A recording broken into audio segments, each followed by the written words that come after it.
Hi, everybody. Hello, I'm Ryan. I'm Bethany. And we are Ryan and Bethany Board Game Reviews. And today, we're not reviewing a game. No? We're not doing a top 10. What? We are going to have a conversation. Oh, no. Are we in trouble? No, we're not in trouble. We're not in trouble at all. We kind of want to talk about how we manage our collection with limited space intentionally. We intentionally don't want to expand. And so we mentioned in a video, if anybody would be interested in hearing that, and one of you would be interested in hearing that. So we're making this video for you. It's for us, too. It's fun to talk about. Yeah, it is fun to talk about. All right, so I think that some people would say that we have a huge collection. People come over and they're like, you have so many games. Yeah. And other people, even within our gaming group, are just like, you have just a little baby collection. Just a wee little baby collection. But just wait. Give it a couple of years. Then you can grow. You can grow your collection. So, yeah. So what we really have is, on our actual shelves, we have about 250 games that we kind of have as our games, right? Yeah. Then we've got, in another pile off to the side, we've got about 50 games that are in our trade pile, things that are no longer stuff that we're going to be keeping. Yeah. And then in another pile, we've got about 50 or so games that are things that are on our review backlog, things that we have to be reviewing or want to be reviewing in the near future. So altogether, we have about 350 games in our house at any given time. We'd like it to be smaller. Maybe if we could get it down to like 300, that would be even more ideal. That'd be great. Especially given those kind of two very, very fluid categories of incoming and outgoing games. But if we could float around 300, that'd be even better. We have two 5x5 calyxes, and that's our gaming wall. Yeah. And 4 of them aren't being used. Yeah, because it's a fun little background. And then one grid is actually just for our kids and their games. Yeah, and then we have the piles on the floors as well, and just various other things in various states of disarray. A lot of games in and out of our collection. Probably a very fluid collection, as the nature of a lot of reviewers. Yeah. I would expect. We are not collectors. No. When we very first started playing board games, we kind of had a little bit of that mindset. Like, let's say Dominion, was big when we were kind of collecting our hobby. And we wanted every expansion, every promo card, everything. With the second edition, we needed to have all upgrade kits and stuff like that. And we quickly realized that's fun, and we like that. 6 years ago is when we were like, it is fun to have everything, but we also like variety too. Yeah, and we're not collectors. We don't want to just buy more calyxes. We don't want to just get more shelves. We want to only have games we play. Right. So that's kind of the core of what we want. We want 250 games that are actually games that we're going to use regularly and ask for regularly and enjoy, or they fill some special part of our, a hole in our collection for some reason or another. Yeah. So that's kind of what we're working with. How do we get all these different games? What's one of the sources where we get some of these games? So the source where we get the least amount of our games is Kickstarter. We do not back a lot of games. However, early on in our board gaming hobby, we probably backed a lot more than we do now. We're very specific about what we do back. Unfortunately, when we back now, we back big, so those take up a lot of space. We don't back a lot, but they just they're usually the big boxes. Yes, yeah. And because of that limited space, that might eventually help drive down the quantity of games. Yeah. Because that would take up 2 or 3 other games as boxes. Also, we thrift for games. We like going to garage sales and Goodwill, things like that, and just seeing if we can find a cool game. Usually hobby games, and every once in a while you'll find some gem for a decent price, and that's fun to pick up and try out or give away or whatever too. So we pick up some games on thrift. Yeah, and if we're ever traveling, and then of course here locally, we like to visit our FLGS, and we like, if we're in a different city, to just see what they have to offer, and support an entity like that existing. And then, of course, as reviewers, we get some review copies of games, which is really awesome. We're blessed to be able to have that. So because of all of those sources, and probably some more that we're not thinking of, gifts or whatever, we have a big influx of games. And even the ones that we thrift, we still put in the pile of ones that we like to review eventually. So we just got that big pile over there. What are some of the ways that we get rid of games? Okay, so first of all, our collection is very fluid. It's always changing at any given time. One of the big things we do is our FLGS does a huge board game sale every November. And so that's a good time for us to just kind of go through our collection and cull some things to put in to be a part of that FLGS, not FLGS, to be part of that big game sale. Used game sale. Yeah. We have the Board Game Geek. There's a Geek Market where you can list games for sale. That's a great way for people who are looking for very specific games to be able to find specific games. So I like listing games on there as well. BGG gets a cut of your sale, which is cool because we love that site and we use it so often. We like, even if you're like, yes, please. You're such a huge resource for me. We're okay with you taking that little cut of it or whatever. Yeah, we also give away a lot of our games. We do them as prizes at different events that we've done before, different events that we run. So we just give away games as well. Or if there's someone who is interested in a game, but it's something we're kind of ready to pass on anyways, we're just like, here. Sounds good. Take it. Enjoy. Facebook groups. That's kind of like BGG, where you can kind of there's used games you can list on there and different marketplaces and different groups. Yeah. And that's kind of fun. I used to do some math trades. Like there was a Gen Con math trade. There was a Geekway used to have a math trade. They've kind of changed what they do for that as well. And it is a little bit more work, but it's kind of fun because you can put up a cool game that someone else might want. In exchange, you get from someone else entirely a cool game. So it's like, I give my game to person A gives it to B gives it to C gives it to C, and I get a game from E or whatever. So math races are very cool. Yeah, we probably don't do a lot of those now just because we have so many games to review that we're not actually seeking out. There's a few titles that I know both Ryan and I would love to get our hands on, but because we have other things to occupy our time, it's not like we're desperate for any of those things. Yeah. That's the kind of thing we can hunt for on other places, but it's just, it's hard to do. Also, this is going to sound weird, but we don't like playing one-time use games, and we hate throwing away the components because it's like, it's like throwing away A, a memory, and B, components. It's just filling up landfills and whatever else. I think that's something we all kind of struggle with as board game hobbyists. But at the same time, there's a small part of it that's kind of like, I don't have to figure out where to store this. Like every time you play an exit game, you can't pass that on. You're tearing stuff up. And you're like, well, can't stay on my shelf. I guess I have to pitch it. So there's that idea as well of one-time use games, which kind of help.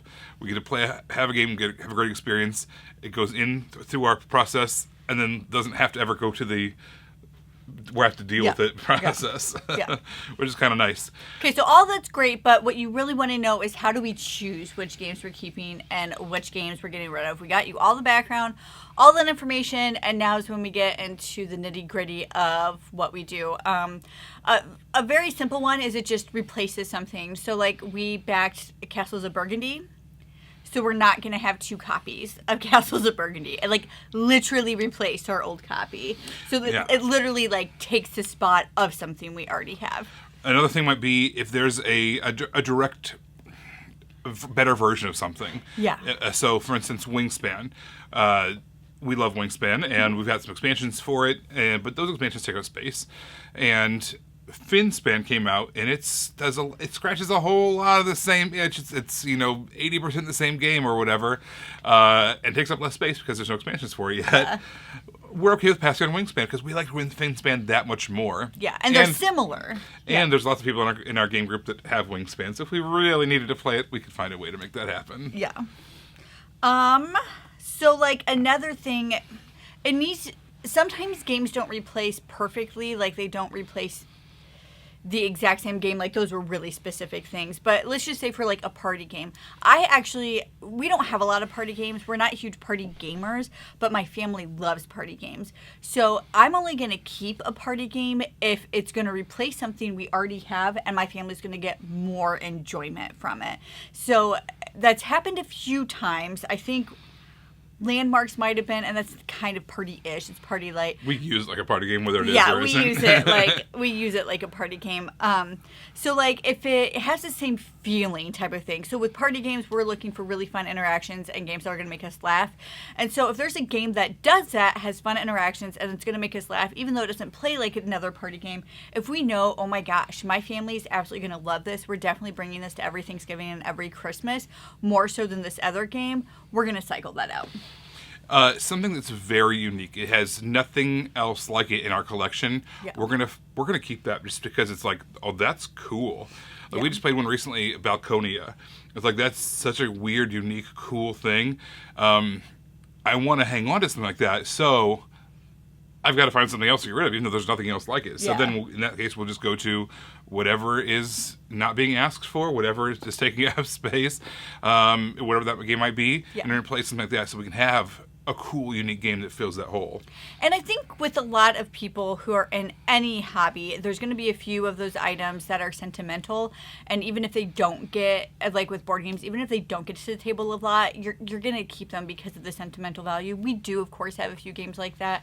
A few of our kids' games are like that. It's really funny. We even make our girls cull their board games as well. And there was one that they wanted to get rid of that I said they couldn't. Because I was like, it's just like, I have sentimental value with it. I'm going to keep it, and I'm going to play with your kids. Trust me, I do not do that for the majority of things we have. I'm not that person that thinks I'm going to be able to hoard all of my children's stuff so that I can share it with their children. We're not those people. But this one particular game, if you're curious, is Dragomino. I absolutely loved it. But I like want to carry that on, so I'm hoarding that for them. Hey, whatever works. Yeah. So that's kind of how things might superimpose something else, but also why would we get rid of something? How would we choose to get rid of something? So we actually have a rule in our house that if something has not been asked for in over a year, we move on. Even if we like it, if not played, because sometimes you pull out a couple of games, you have free time. Oh, these are the 3 we want to play, and you only get 1 to the table. You actually only play 1. So we're not talking about that. But if a game has not been asked for or talked about in over a year, that's a good sign for us. We're not wanting this game anymore. We liked it. It has a really cool system. We think it's cool. But at this time, that's a collecting item. That's not a hobby item. That's not something we're actively getting use from. So we need to pass it on. So speaking of collecting items, if we find out that a game that we have that we're just like, we're good on, is randomly has become worth a lot of money because of scarcity or demand or whatever, we're going to sell it. We're going to sell it. So Batman Love Letter, it's a game that we really liked. It's one of our favorite love letters. We've got other love letters, right? And they don't take up a lot of space. But for a while there, they were going for like $80 or something because of the scarcity of them. And it was like, are you telling me that this game that I paid $5 for is going for $80? Yeah. I'm willing to play other versions of Love Letter to get $80. Yes, a net definitely. A profit of $75. Heck yeah, man. Heck yeah. So that's just every once in a while games will we follow a lot of that kind of market stuff on the used games, and what happened recently with merchandise. If we had never played the original merchandise, but because the secondary market was growing so much on it, we never were going to play that game. But then they were like, okay, so if this is going for that much on the secondary market used, we probably need to do another print run of it. Yeah, that's a good call.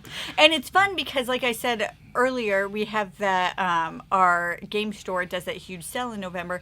So it's actually our year is basically November to November, because that's when we can judge our collection of that. Have we even asked for this? Have we even pulled it out?